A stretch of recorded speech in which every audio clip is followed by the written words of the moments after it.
grass sparrow's tail walking.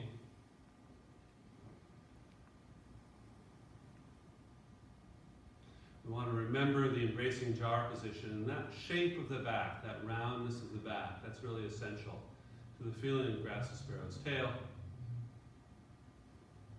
From the commencement, first movement, open the hips, both hips open.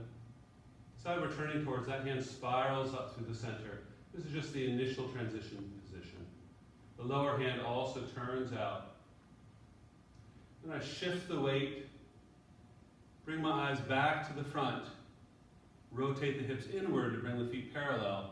The front foot stays light, just lightly touching on the ball and toes, or we can keep it raised.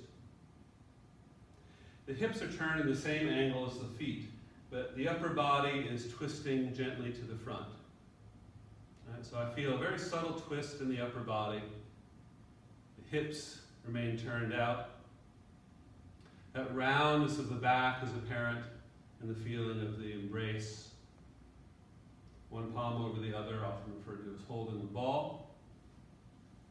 Step out, make sure that my stance is body width. And so I have to think about opening up the hips, right? Again, externally rotating the hips to get the proper width.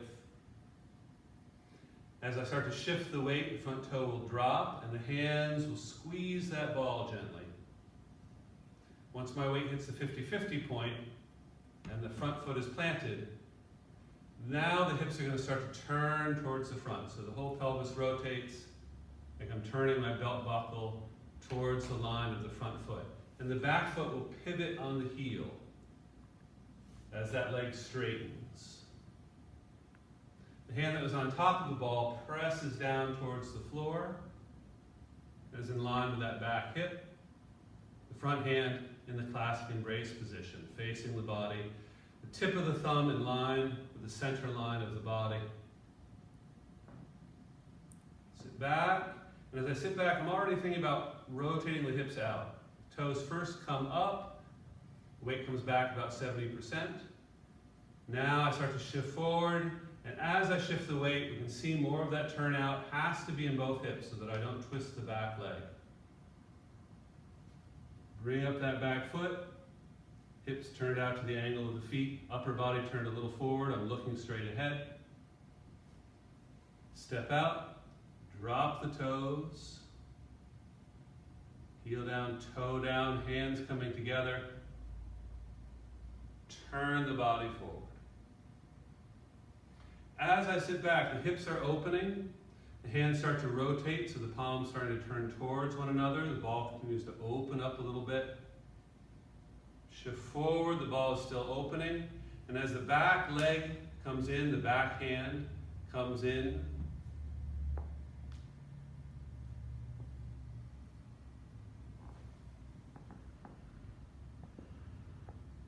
From the side, we can see the angle of the feet versus the upper body. You can open the hips to get the proper width stance. Shift the weight, drop the toe, hands come slightly together.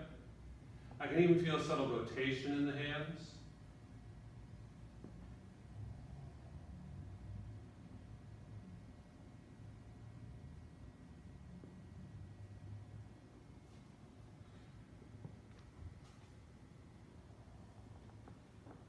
As the lower hand comes up, it's rotating to that middle position.